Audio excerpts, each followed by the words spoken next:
अस्सलाम वालेकुम स्टूडेंट्स। सो आज हम एक बहुत ज़्यादा इंपॉर्टेंट केमिस्ट्री का टॉपिक स्टार्ट करने जा रहे हैं, that is ionisation energy, and it is included in Punjab board chapter number 1 first year.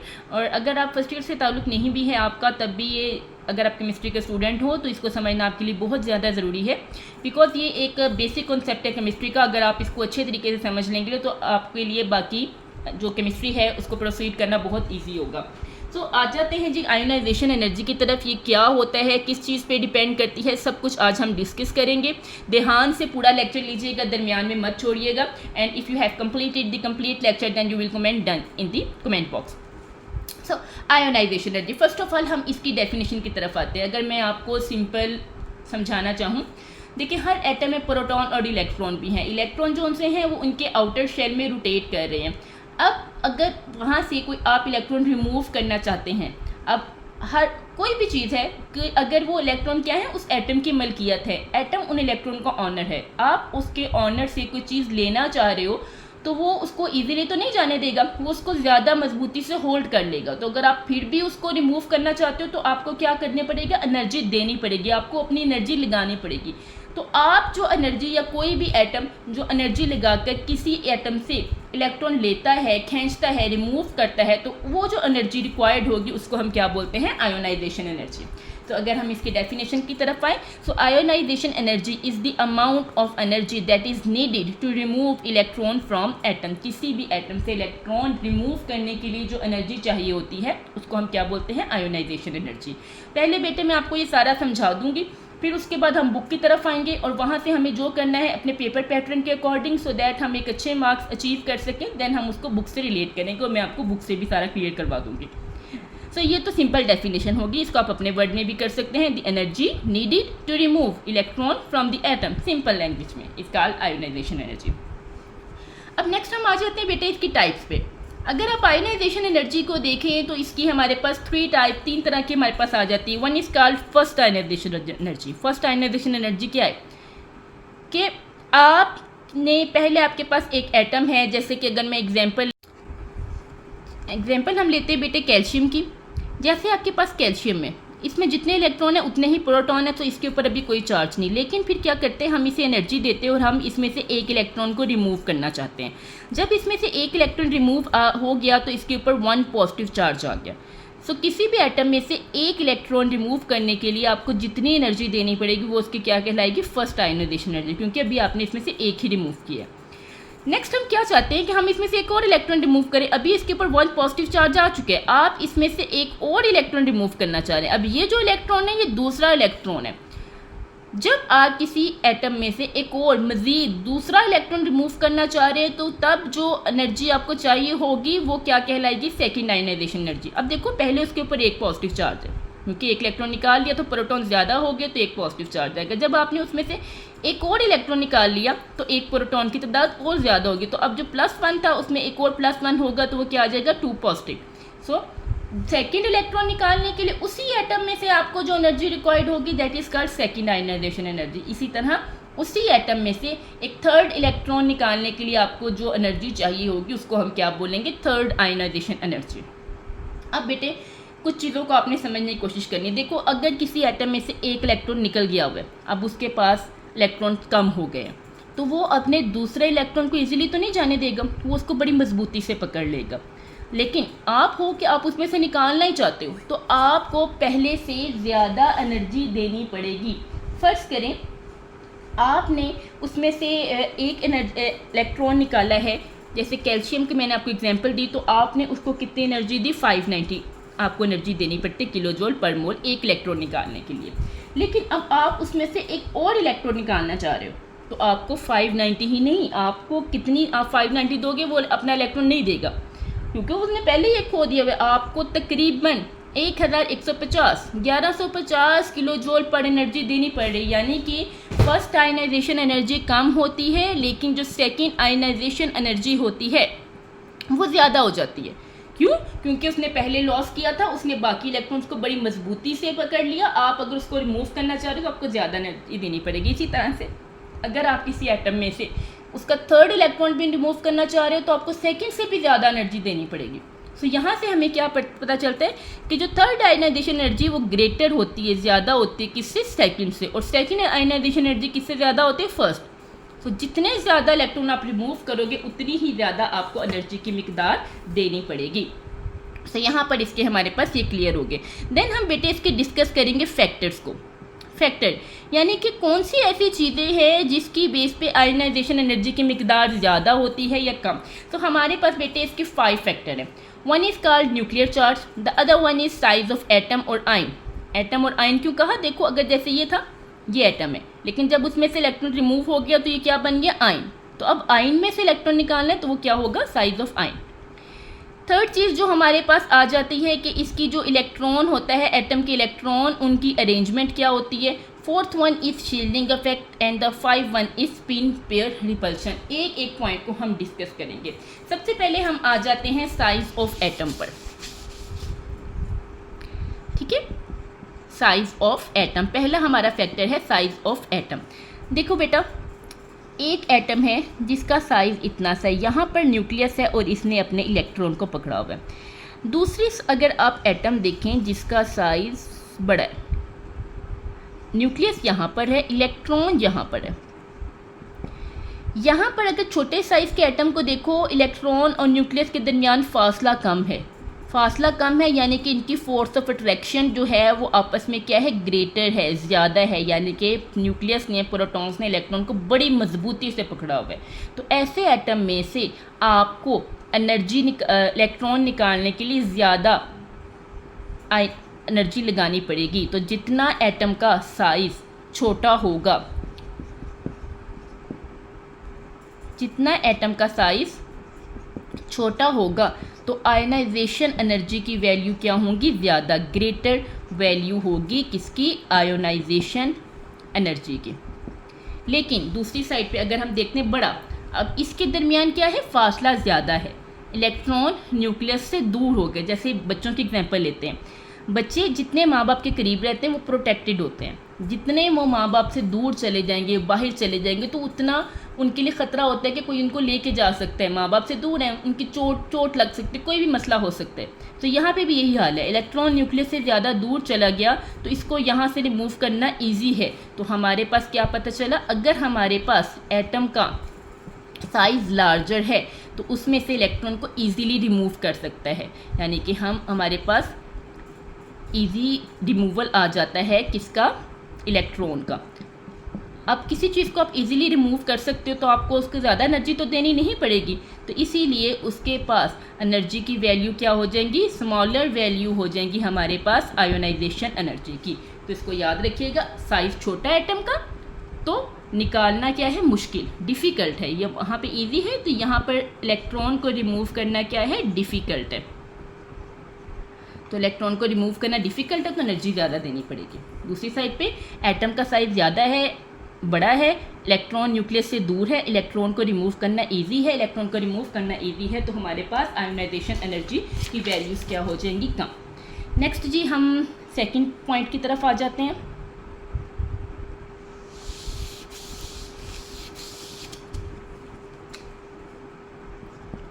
वो हमारे पास आ जाते हैं जी न्यूक्लियर चार्ज। न्यूक्लियर चार्ज को अगर हम सिंपल ज़बान में अगर हम इसको समझने की कोशिश करें तो ये होता है कि हमारे पास न्यूक्लियस में प्रोटॉन्स की तादाद कितनी है, ठीक है, नंबर ऑफ प्रोटॉन कितना है। सो अगर हमारे पास ग्रेटर न्यूक्लियर चार्ज है, यानी कि न्यूक्लियर चार्ज को मैं NC से कर रही हूँ, दो ऑप्शन है ना, दोनों तरह से डिस्कस करके। ग्रेटर न्यूक्लियर चार्ज यानी कि नंबर ऑफ प्रोटॉन क्या है, ज़्यादा है, ठीक है, मोर नंबर ऑफ प्रोटॉन है। अब नंबर ऑफ प्रोटॉन ज़्यादा हो गए तो इलेक्ट्रॉन और प्रोटॉन की अट्रैक्शन क्या होगी, ज़्यादा, ग्रेटर अट्रैक्शन होगी। अब किसी चीज़ की अट्रैक्शन ज़्यादा है तो उसको रिमूव करना क्या होगा, मुश्किल, इलेक्ट्रॉन को निकालना वहाँ से क्या होगा, मुश्किल।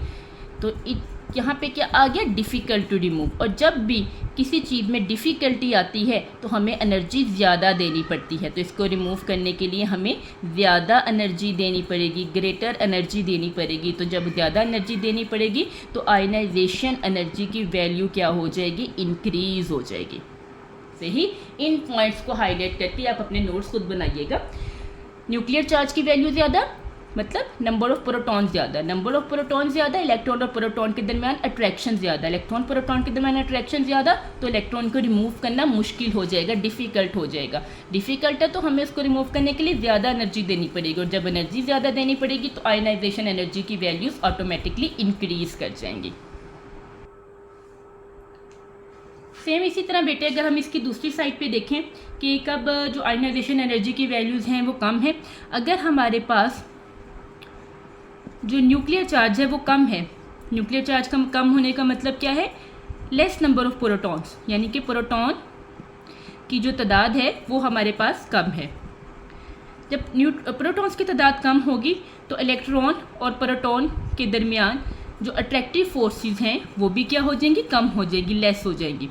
जब अट्रैक्टिव फोर्सेस कम होंगी तो ऐसे इलेक्ट्रॉन को रिमूव करना ईजी होगा, ईजी रिमूवल होगा हमारे पास। जब इजी रिमूवल हो जाए तो हमें ज़्यादा आयनाइजेशन एनर्जी नहीं देनी पड़ती, तो आयनाइजेशन एनर्जी की जो वैल्यू है वो ऑटोमेटिकली क्या हो जाएगी, कम, लो एनर्जी हमें देनी पड़ेगी। सो आयनाइजेशन एनर्जी हमारे पास एनर्जी कम चाहिए तो आयनाइजेशन एनर्जी हमारे पास क्या हो जाएगी, डिक्रीज। सो ये हमारे पास वेक्टर हो गया न्यूक्लियर चार्ज का। इसको बेटे नोट कर लीजिएगा, ऐसे ही आप इसके नोट्स बनाएंगे तो पेपर सॉल्व करना आपके लिए इजी होगा, कॉन्सेप्ट क्लियर करना इजी होगा। तो मूव करते हैं हमारे पास जो इसका नेक्स्ट फैक्टर है, दैट इज़ इलेक्ट्रॉनिक अरेंजमेंट। तो स्टूडेंट्स इलेक्ट्रॉनिक कन्फिग्रेशन क्या होती है कि किसी के एटम्स में किस शेल में कितने इलेक्ट्रॉन है। जैसे मैं आपको एग्जाम्पल से समझाने की कोशिश करती हूँ। फर्स्ट ऑफ ऑल हमारे पास है नाइट्रोजन।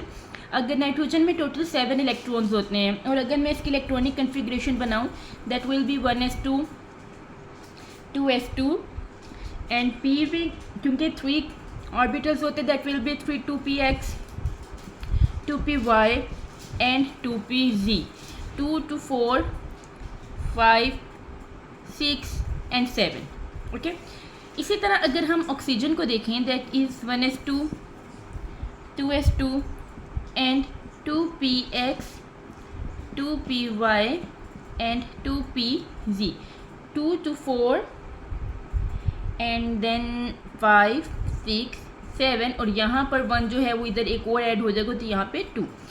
सो अगर आप इसको देखो, इसमें जितने भी ऑर्बिटल हैं सब हाफ फिल्ड हैं, यानी कि सब में 2 2 होना चाहिए, लेकिन कितने 1 1, इसे हम कहते हैं हाफ फिल्ड। अगर यहाँ पे देखो तो ना तो ये हाफ फिल्ड है और ना ही कम्प्लीटली फिल्ड है।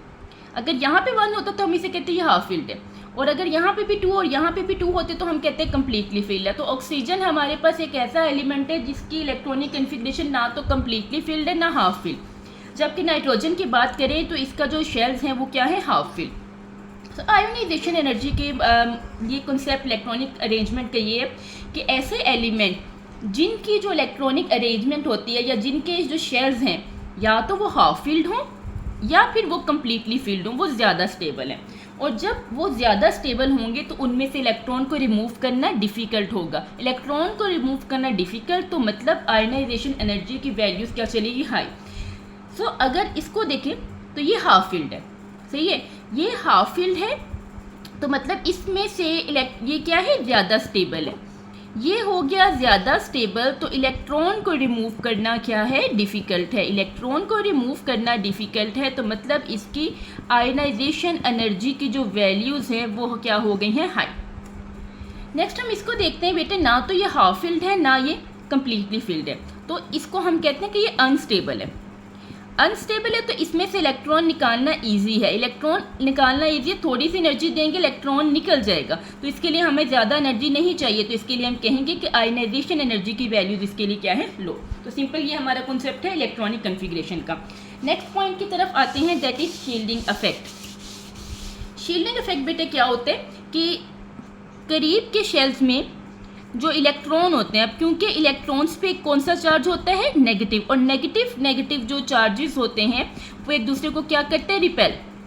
सही है, जैसे कि अगर मैं एग्जांपल लेती हूँ एक एटम की, ये उसका न्यूक्लियस है, एक शेल उसका ये है, फर्स्ट कर ले ये के शेल है, और एक शेल ये है, इसका ये है एल शेल, एंड इसके आउटर में भी एक शेल मौजूद है जो कि हमारे पास नेक्स्ट शेल होता है एम। अब यहाँ पर भी इलेक्ट्रॉन मौजूद है, यहाँ पर भी इलेक्ट्रॉन है और यहाँ पर भी क्या है, इलेक्ट्रॉन। ये इलेक्ट्रॉन एक दूसरे को रिपेल करेंगे, ये इसको इधर को भेजेगा, ये इसको इधर भेजेगा। इस रिपल्शन की वजह से जो शेल एक दूसरे के करीब हैं वो ज़्यादा दूर हो जाएंगे।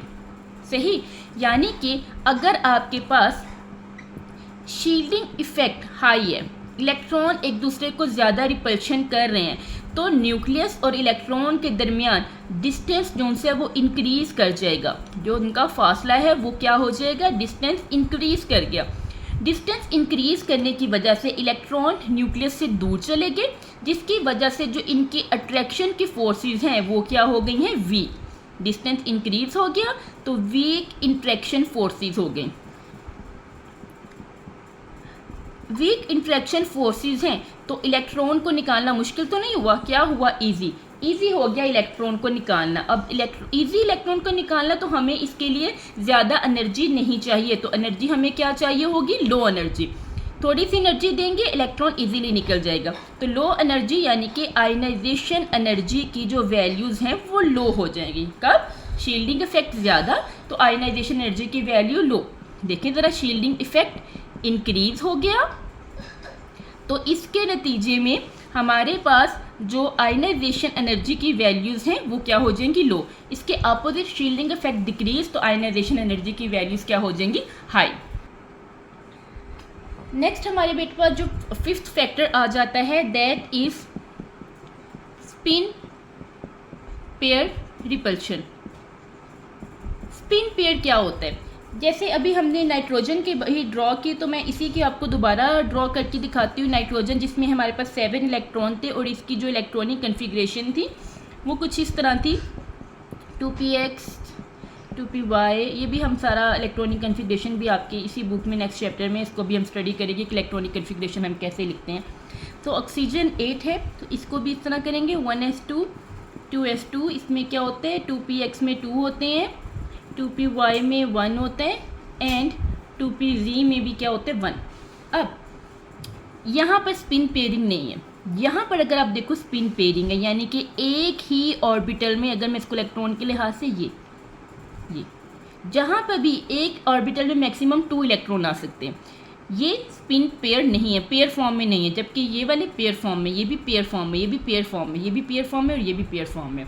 जब भी इलेक्ट्रॉन पेयर की फॉर्म में हो, ठीक है, इलेक्ट्रॉन जब आपके पास पेयर की फॉर्म में हो तो जाहिर बात है दोनों पे चार्जेस नेगेटिव है, तो इनके दरमियान बेटे क्या होते हैं, जो रिपल्शन है वो इंक्रीज हो जाती है। पेयर में नेगेटिव चार्ज होने की वजह से हमारे पास रिपल्शन इंक्रीज होगी। रिपल्शन इंक्रीज होने की वजह से इलेक्ट्रॉन दूर चले गए और उनको निकालना इजी है। रिपल्शन क्योंकि वो एक दूसरे को पुल जो कर, एक दूसरे को पुश कर रहे हैं, धकेल रहे हैं दूर, तो ऐसे चीज़ों में इजी होता है किस चीज़ को करना, इजी टू रिमूव इलेक्ट्रॉन। आप इजीली इलेक्ट्रॉन को रिमूव कर सकते हैं। जब आप इजीली इलेक्ट्रॉन को मूव कर सकते हैं तो आपको ज़्यादा एनर्जी नहीं देनी पड़ती, आपको कम एनर्जी चाहिए, आपकी एनर्जी की वैल्यू लो हो जाती है। सो यानी कि हमारे पास जो आयनाइजेशन एनर्जी है इसकी वैल्यूज़ क्या हो गई, लो। सो इलेक्ट्रॉन पेयर की फॉर्म में रिपल्शन ज़्यादा है, रिपल्शन ज़्यादा होने की वजह से इलेक्ट्रॉन एक दूसरे से दूर चले जाते हैं। जब जितना फासला दूर होगा आप थोड़ी सी एनर्जी दोगे, आप उसको रिमूव कर सकते हैं। इस तरह हमारे पास आयनाइजेशन एनर्जी की वैल्यूज़ लो हो जाती हैं। नेक्स्ट बेटे अब हम इसको एक दफ़ा यहाँ तक बुक से स्टडी करते हैं, क्योंकि बेसिकली हमने पेपर्स के लिए तैयार करना होते हैं, समझा मैंने आपको सारा दिया। अब हम आ जाते हैं अपने बुक की तरफ और यहाँ से देखते हैं कि इसको हमने किस तरह से प्रिपेयर करना है। जी तो स्टूडेंट सबसे पहले हमारे पास इसकी डेफिनेशन आ जाती है। The energy needed to remove, जो मैंने आपसे करवाया same to same as it ही वो डेफिनेशन है। लेक्चर काफ़ी लंबा हो जाएगा इसलिए जस्ट मैं आपको अब समझा, मैंने आपको सारा दिया, मैं आपको बताऊँ कि बुक से क्या करना है। देन आपके पास ये एग्जाम्पल्स हैं, आपने ये करनी है। सेकेंड हमारे पास सेकेंड आयनाइजेशन एनर्जी की डेफिनेशन आ जाती है, वो करनी है और साथ में इसकी एग्जाम्पल है। इसी तरह हमारे पास थर्ड आयनाइजेशन एनर्जी जो मैंने आपको बता दिया था बेटे, ये उसकी डेफिनेशन है। हेडिंग जो मैं आपको ब्लॉग बना रही हूँ इसकी हेडिंग आएगी और देन आपने इनकी एग्जाम्पल भी साथ करनी है। देन हमारे पास फैक्टर्स आ गए हैं जिसमें न्यूक्लियर चार्ज जो मैंने आपको सेम करवाया है, उसी तरीके से इसको अंडरलाइन कर लिए, जो लाइंस आपने पेपर में लाजमी तौर पर जिनको स्किप नहीं करना, कभी भी नहीं करना। जितना न्यूक्लियर चार्ज ज़्यादा होगा, प्रोटॉन की तादाद ज़्यादा, अट्रैक्टिव फोर्सेस की तादाद भी क्या होगी, ज़्यादा। और ऐसे में से इलेक्ट्रॉन को रिमूव करना मुश्किल, इस वजह से आयनाइजेशन एनर्जी की वैल्यू, एनर्जी ज़्यादा चाहिए होगी तो वो ज़्यादा इंक्रीज़ हो जाएंगे। सब करने वाला है। जितना आगे साइज़ है, जितना एटम का साइज़ ज़्यादा होगा, उन न्यूक्लियस और आउटर मोस्ट शेल के दरमियान अट्रैक्शन की फोर्सेस कम हो जाएंगी। थोड़ी सी एनर्जी देंगे, निकल जाएगा। तो आयनाइजेशन एनर्जी की वैल्यू डिक्रीज़ हो जाती कब, अगर एटम का साइज़ इंक्रीज़ हो गया। सही। नेक्स्ट देखिए बेटे, इलेक्ट्रोस्टैटिक अरेंजमेंट कौन सा, half field and completely field, वो जो है ज़्यादा स्टेबल यानी कि ज़्यादा मजबूत हैं। तो इसके लिए आयनाइजेशन एनर्जी की वैल्यू क्या होंगी, हाई। लेकिन जो फुली फील्ड हैं या हाफ फील्ड हैं उनकी निस्बत व्हेन एन इलेक्ट्रॉन, क्योंकि जब इनमें से रिमूव किया जाता है तो वो मुश्किल होता है। इसके बाद हमारे पास नेक्स्ट एग्जांपल है, नोबल गैसेज जो सी हैं इनकी आयनाइजेशन एनर्जी सबसे ज़्यादा होती है। वजह, क्योंकि इनके जो शेल्स हैं वो फुली फील्ड है। इसी तरह ये जो मैंने आपको दोनों का कंपैरिजन भी करवा दिया था, क्योंकि ऑक्सीजन में ना तो ये हाफ फील्ड है ना ये कम्प्लीटली फील्ड है, तो ये क्या है, इसकी आयनाइजेशन एनर्जी की वैल्यूज लो होंगी। जबकि नाइट्रोजन, क्योंकि क्या है, हाफ फील्ड है तो ये स्टेबल है, तो इसके इलेक्ट्रॉन को रिमूव करने के लिए ज़्यादा एनर्जी चाहिए होगी। सो ये आ गया। नेक्स्ट हमारे पास आ जाता है जी शील्डिंग इफेक्ट। जितना हमारे पास शील्डिंग इफेक्ट बेटे ज़्यादा होगा, इलेक्ट्रॉन की अट्रैक्शन कम होगी और उधर से इलेक्ट्रॉन एटम से रिमूव करना ईजी होगा। सो जितने इलेक्ट्रॉन शेल में, जितने ज़्यादा बेटे इलेक्ट्रॉन होंगे उतना ही तो शील्डिंग इफेक्ट ज़्यादा होगा। इलेक्ट्रॉन ज़्यादा, शील्डिंग इफेक्ट ज़्यादा, इलेक्ट्रॉन रिमूव करना ईजी, तो आयनाइजेशन एनर्जी की वैल्यूज़ भी लो। नेक्स्ट हमारे पास आ जाता है spin pair. Electron same orbital में है दो, उनके दरमियान क्या होगी, रिपल्शन बिटवीन देम, जिसकी वजह से इलेक्ट्रॉन रिमूव करना इजी और आयनाइजेशन एनर्जी की वैल्यूज लो हो जाएंगी, बजाय उनके जो कि अनपेयर्ड हों। वजह क्या है कि जो पेयर्ड इलेक्ट्रॉन हैं उनके दरमियान क्या होती है, रिपल्शन, जिसकी वजह से उनको रिमूव करना इजी होता है। इसके बाद इसकी नेक्स्ट आपको एग्जाम्पल दी हुई है, हेडिंग बेटे आपने इसकी दे लेनी है एग्जाम्पल की। मैंगनीज जोन सा है, इसके लिए बेटे आप वो जो पीछे मैंने आपको करवाई है ना कार्बन की और ऑक्सीजन की, आप सेम वो भी कर सकते हो, ये वाली करना ज़रूरी नहीं है। नेक्स्ट हमारे पास वो, क्योंकि आप एक करोगे तो आपके वो दो टॉपिक कवर हो जाएंगे। नेक्स्ट जी हमारे पास आ जाता है पीरियोडिक ट्रेंड इन आयन। अच्छा, ये यहाँ पे इसको अगर हम पेपर के पॉइंट ऑफ व्यू से देखें ना, तो यहाँ पर आपके पास एक शॉर्ट क्वेश्चन बन सकता है, इसको हाईलाइट करें। कंपेयर, यहाँ पे बेटे क्वेश्चन लिखने हैं, compare ionisation energy values of chromium 24 and manganese 25। तो ये आपको क्वेश्चन आ सकते हैं कि इनकी वैल्यू आपने करनी है। यहाँ पर अगर आप देखें ये आर्गोन लिखा हुआ है, इसका मतलब क्या है कि यहाँ इससे पहले 3D से पहले जो आर्गोन की इलेक्ट्रॉनिक कन्फिग्रेशन है सेम वही वाली, इसको लिखने का मतलब ये होता है। लेकिन इन्होंने सारा क्यों नहीं किया, क्योंकि हमने यहाँ पे फोकस करना है। अब ये देखो यहाँ पर ये पेयर फॉर्म में नहीं है, ये क्या है, पेयर फॉर्म में, तो ये पेयर फॉर्म में नहीं है, ये इनके दरमियान शील्डिंग इफेक्ट कम होगा, ये ज़्यादा स्टेबल होंगे। जबकि ये पेयर फॉर्म में एक ही शेल में एक ही ऑर्बिटल में दो इलेक्ट्रॉन है, शील्डिंग इफेक्ट भी इनके दरमियान होगा और ये लेस स्टेबल होगा। ठीक है जी, क्योंकि इनका इलेक्ट्रॉन निकालना इनके लिए ईजी होगा, थोड़ी सी एनर्जी चाहिए होगी। नेक्स्ट हम आ जाते हैं पीरियोडिक ट्रेंड के आयनाइजेशन एनर्जी का हमारे पास पीरियड में क्या ट्रेंड होता है। सो बेटे पीरियोडिक ट्रेंड्स के लिए आपने जब भी किसी भी फैक्टर का आपने पीरियोडिक ट्रेंड करना है तो वो दो तरह से करना है। नंबर 1 उसका पॉइंट होता है, कुछ भी कर सकते हैं, नंबर 1 पे भी लिख सकते हैं उसको या नंबर 2 पे भी, कि एक आपने उसका ट्रेंड करना है पीरियड में और सेकंड वाला जो ट्रेंड होगा वो इसका आपने करना है ग्रुप में। अगर मैं पहले ग्रुप को डिसाइड करूं, डिस्कस करती हूँ। ग्रुप ऊपर से कहाँ को आता है, नीचे। ऊपर से नीचे आते हुए ग्रुप में क्या होता है, एक तो एटम का क्या हो रहा है, साइज इंक्रीज। ठीक है, सो यहाँ पर ग्रुप में क्या होता है, एक जो एटम का साइज है वो इंक्रीज हो रहा है। एटम का साइज क्यों इंक्रीज हो रहा है, क्योंकि नंबर ऑफ शेल इंक्रीज हो रहा है। ग्रुप के आपको फैक्टर सबके एक दफ़ा से समझ लोगे, याद कर लोगे, बाकियों के लिए इजी होगा। सो ग्रुप में क्या हो रहा है, जो एटॉमिक साइज है वो इंक्रीज होता है। इसके बाद नंबर ऑफ शेल वो भी ज़्यादा हो रहे हैं, नंबर ऑफ शेल ज़्यादा हो रहे हैं, इंक्रीज हो रहे हैं, तभी तो एटम का साइज इंक्रीज हो रहा है ना।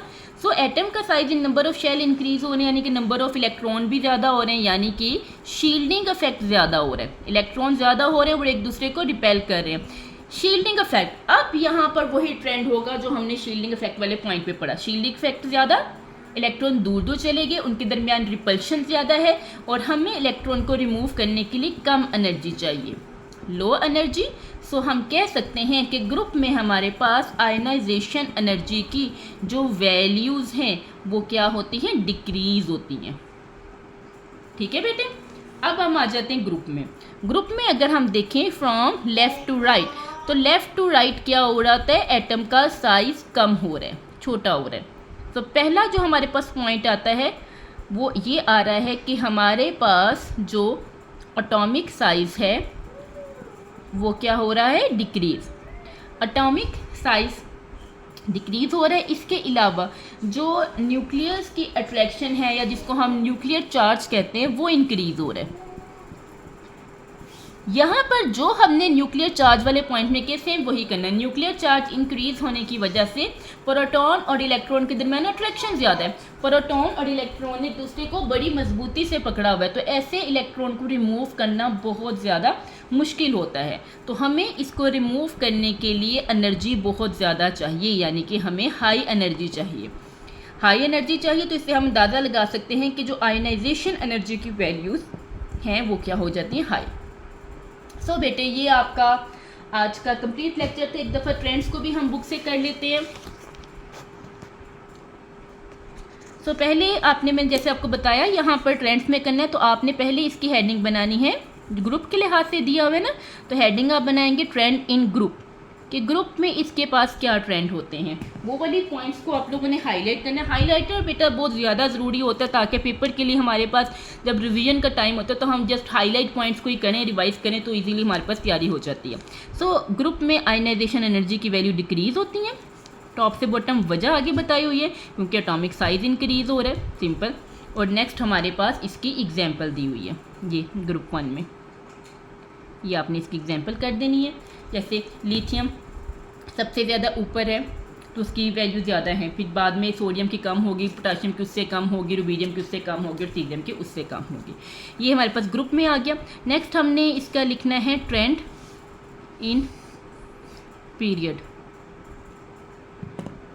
तो क्या होता है, नंबर ऑफ शेल तो हमारे पास सेम रहे हैं ना, उसमें शेल्स इंक्रीज नहीं होते, लेकिन इफेक्टिव न्यूक्लियर चार्ज इंक्रीज हो रहा है जिसकी वजह से अट्रैक्शन ज़्यादा हुई और आयनाइजेशन एनर्जी की वैल्यूज़ भी लेफ़्ट टू राइट इंक्रीज करके, सही।